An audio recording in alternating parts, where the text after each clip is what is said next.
50,000 years ago, the Protheans were the only spacefaring species in the galaxy. They vanished in a swift galactic extinction. Only the legacy of their empire remains. They are believed to have built the mass relays and the Citadel, which have allowed numerous species to explore and expand throughout the galaxy. Prothean ruins are found on worlds across the galaxy. While surprisingly intact for their age, functioning examples of Prothean paleotechnology are rare. Time and generations of looters have picked their dead cities and derelict stations clean. Some believe the Protheans meddled in the evolution of younger races. The Hanar homeworld of Kaje, for example, shows clear evidence of former Prothean occupation. The presence of a former Prothean observation post on Mars has caused a rebirth of interventionary evolutionists among humans.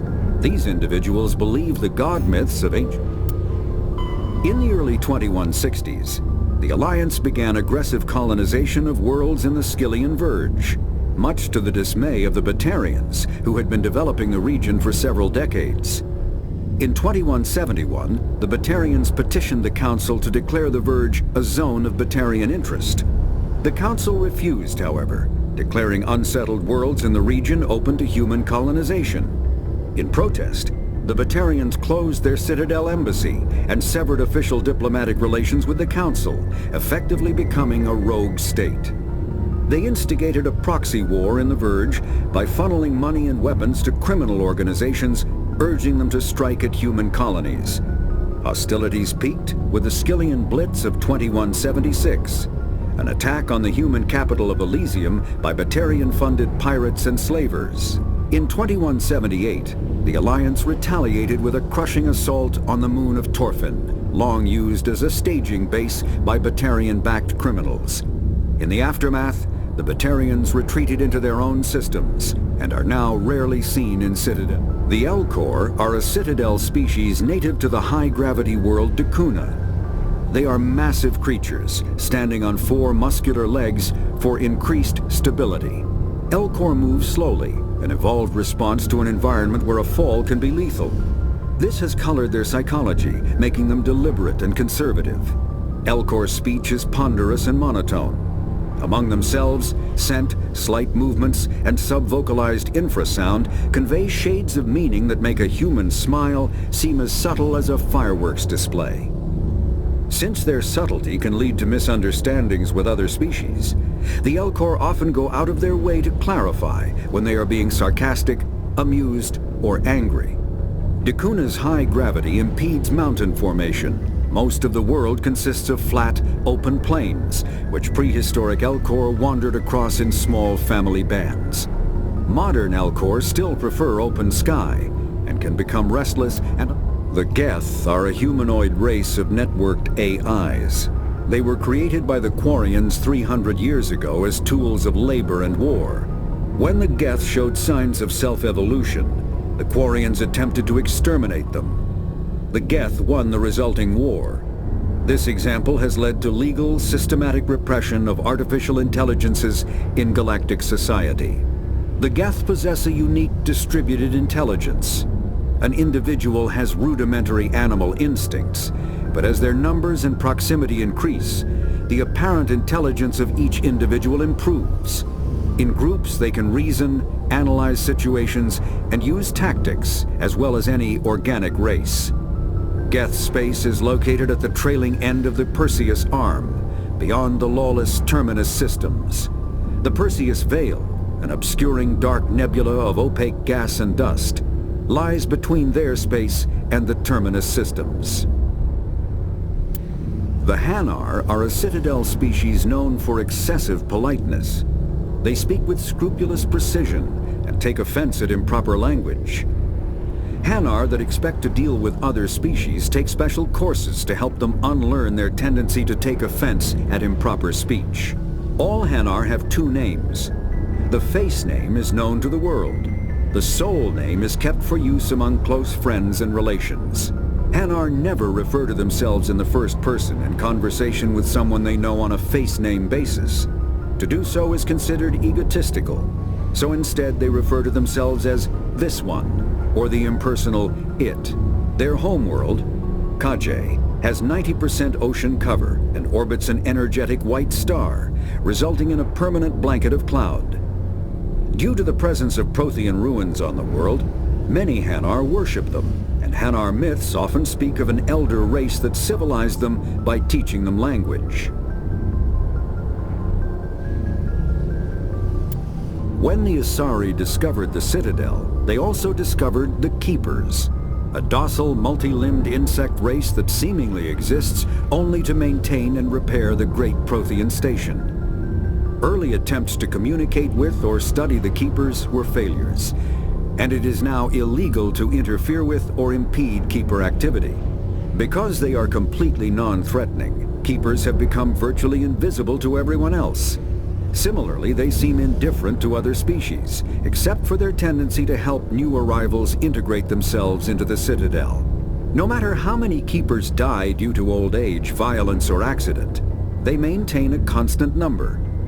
No one has discovered the source of new Keepers, but some hypothesize they are genetic constructs, biological androids created somewhere deep in the inaccessible core of the Citadel itself. The Krogan evolved in a hostile and vicious environment. When the Asari discovered the Citadel, they also discovered the Krogan evolved in a hostile and vicious environment. Until the invention of gunpowder weapons, eaten by predators was still the #1 cause of Krogan fatalities. Afterwards, it was death by gunshot. When the Salarians discovered them, the Krogan were a brutal, primitive species, struggling to survive a self-inflicted nuclear winter.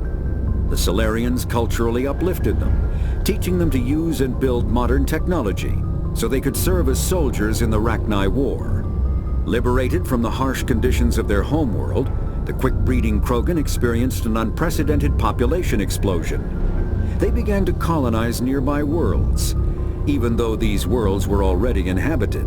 The Krogan rebellions lasted nearly a century, only ending when the Turians unleashed the Genophage, a Salarian development. When the Asari discovered the Citadel, they also the Hanar. The Krogan evolved in a hostile and vicious environment. Until the invention of gunpowder weapons, eaten by predators was still the #1 cause of Krogan fatalities. Afterwards, it was death by gunshot. When the Salarians discovered them, the Krogan were a brutal, primitive species, driven from their home system by the Geth nearly 3 centuries ago. Most Quarians now live aboard the Migrant Fleet, a flotilla of 50,000 vessels ranging in size from passenger shuttles to mobile space stations. Home to 17 million Quarians, the flotilla understandably has scarce resources. Because of this, each Quarian must go on a rite of passage known as the Pilgrimage when they come of age. They leave the fleet and only return once they have found something of value they can bring back to their people.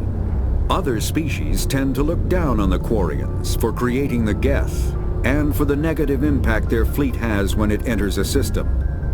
This has led to many myths and rumors about the Quarians, including the belief that underneath their clothes and breathing masks, they are actually cybernetic creatures, a combination of organic and synthetic parts.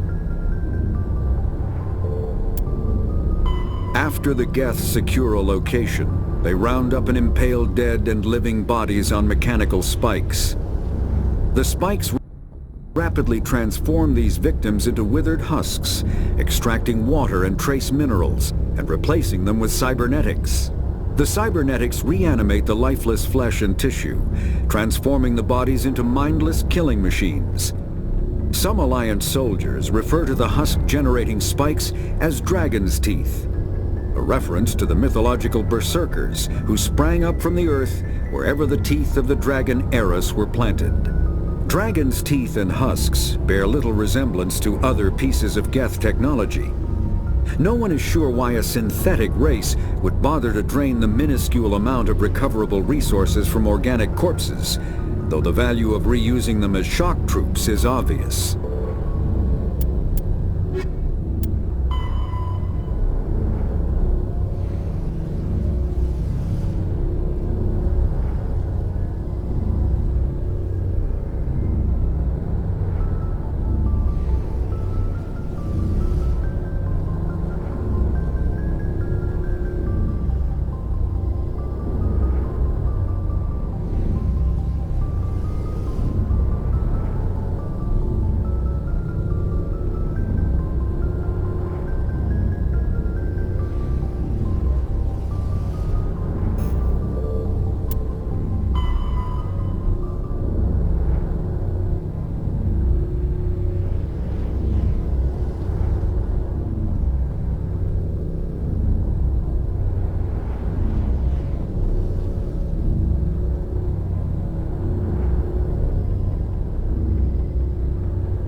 Combat hard suits use a dual-layer system to protect the wearer. The inner layer consists of fabric armor with kinetic padding.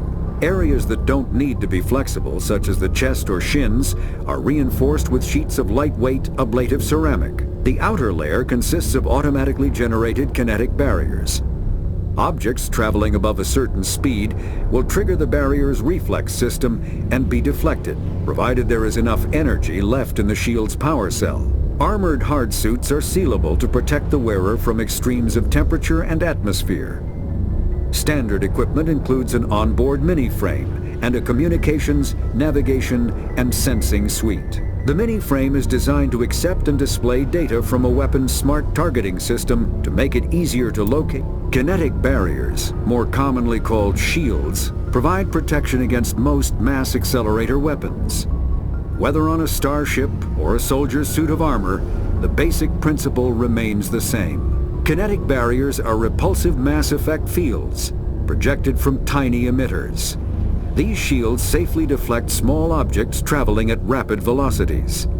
This affords protection from bullets and other dangerous projectiles, but still allows the user to sit down without knocking away their chair. The shielding afforded by kinetic barriers does not protect against extremes of temperature, toxins, or radiation. All modern infantry weapons, from pistols to assault rifles, use micro-scaled mass accelerator technology. Projectiles consist of tiny metal slugs suspended within a mass-reducing field, accelerated by magnetic force to speeds that inflict kinetic damage. The ammo magazine is a simple block of metal. The gun's internal computer calculates the mass needed to reach the target based on distance, gravity, and atmospheric pressure, then shears off an appropriate-sized slug from the block. A single block can supply thousands of rounds, making ammo a non-issue during any engagement.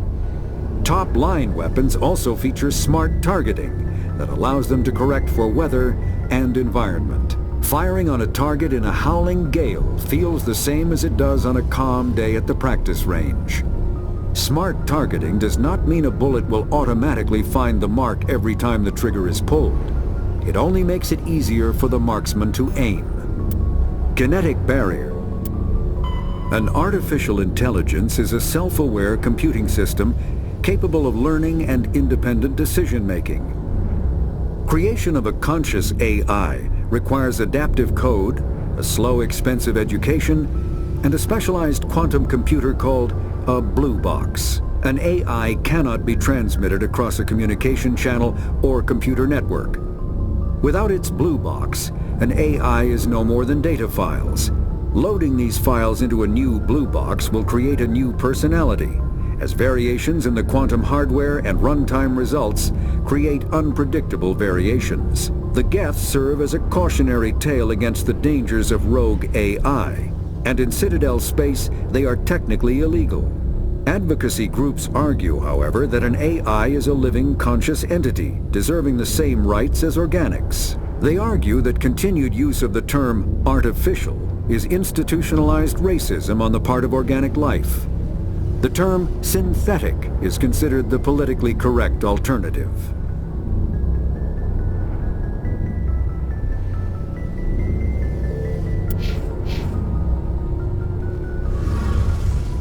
Something I can do for you, Commander. Fill me in on the IES. Can't hide a ship out in space. They emit too much heat and radiation. Too easy for sensors to pick them up, unless you find a way to capture those emissions. So our stealth systems trap the energy we give off in storage sinks built into the ship itself. No emissions to give away our location. Eventually the sinks have to be vented. More than a few hours silent running and they overheat. Cook us inside our own hull. There's no way for anyone to detect us? A visual scan can still pick us up. Anyone looking out a window can see us plain as day. But you have to be pretty close to get an actual visual out in space. Most vessels rely on scanners. As long as the stealth systems are engaged, they can't see us. Not unless we accelerate to FTL speeds. Why doesn't it work with faster than light travel? Cranking up to FTL, blue shifts our emissions, pushes them into frequencies too high to capture in the sinks. As soon as we make the jump, it's like setting off a flare. Sensors can pick up our location whenever we enter or exit FTL flight, but for short-range missions, our stealth systems are amazing, and we've got the only one. I want to know more about She's the the Normandy. best ship I've ever served on. Probably the fastest vessel ever designed. And she's the only one using the new Tantalus drive core. What's so special about the Tantalus drive core? Proportionally, it's about twice the size of any other vessel. Not only are we faster, we can run at FTL speeds longer before we have to discharge the core. Where else have you You served? name a at? class of Alliance ship, I've probably served on it. Everything from dreadnoughts and carriers, right? My last assignment was on the Tokyo, only a cruiser, but she was a good ship. Couldn't hold a candle to the Carry moon. on, Adams. Aye, aye, Commander.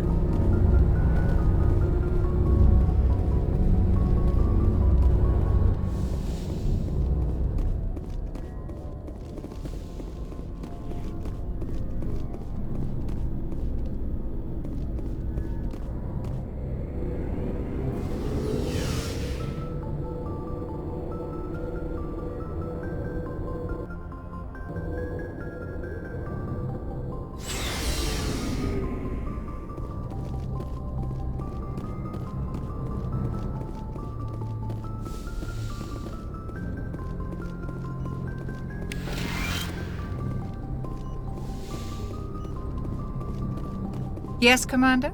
Is there something you need? How did you end up serving? I on the enlisted right out of med school. Earth always seemed boring to me. Too safe, too secure.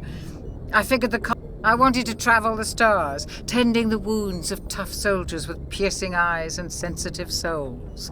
But humanity needs the Alliance if we want to keep expanding through the Traverse. And the Alliance always needs good doctors. Ever think you made the wrong choice? Sometimes I think about opening a private practice back on Earth. Or maybe... But there's something special about working on soldiers. If I left the Alliance now, I'd feel like I was abandoning them. How did you end up serving? But humanity needs the Alliance if we want to keep How expanding. well do you know the lieutenant? I'd never worked with him before this mission. But he has an impressive service record. Tends to keep to himself, though. Maybe because of the headaches. It's not easy being an elf. What does that have to do with it? Well, most biotics now use the L3 implants. Lieutenant Alenko was wired with the old L2 configuration.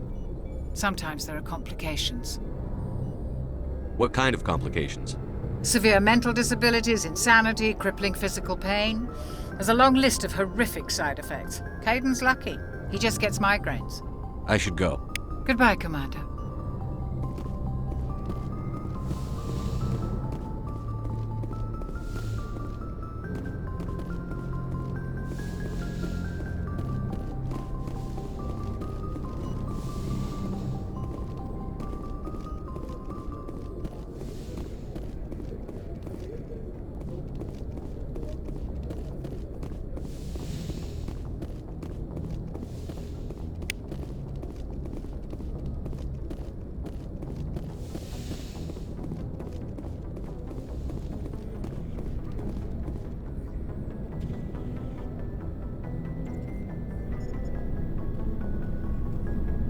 Anything you need, Commander? Just trying to get a sense of where the crew's at. Thoughts? I've wasted enough of your time for now, Commander. We'll have time for personal debriefings later. What's your opinion on the last mission? I don't see how we could have done things any better. At least not without getting to Eden Prime sooner. And we were on the scene faster than any other Alliance ship could have been. We'll talk another time. Commander?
Commander, something you need?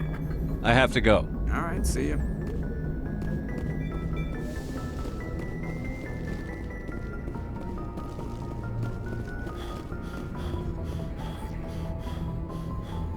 If anyone has to take over for Captain Anderson, I'm glad it's you. I'm not sure about having... We're all on the same team. With all due respect, sir, that's what they said about Nihilus. Look how that turned out. I'm in charge here, Presley. I decide if we have non-humans. Yes, on sir. this vessel. Understood, sir. Speak freely, Presley. I want to know if you have a problem. It's not with that, it. Commander. Humanity has always handled its own problems. Saren attacked one of our colonies. We should be the ones to stop him. We don't need their help. Some people think asking for help is a sign of weakness. That's just being stupid and stubborn. I guess so. Maybe I'm just stuck in the old ways of thinking. But don't worry, Commander. This won't be a problem. How did you end up I signed assigned up to- with the Alliance as a navigator right out of school, following in my grandfather's footsteps, I guess. My first posting was on the Agincourt. We were one of the first reinforcements to arrive at Elysium after the Blitz hit. Those raiders were no match for an Alliance frigate. Of course, the only reason the colony was still standing was because of you, Commander. I can't believe you held out as long How'd as... you end up on I the got my Norman? officer's commission after Elysium. Must have made an impression on the right people. Captain asked for me. Carry on, Presley. Yes, sir.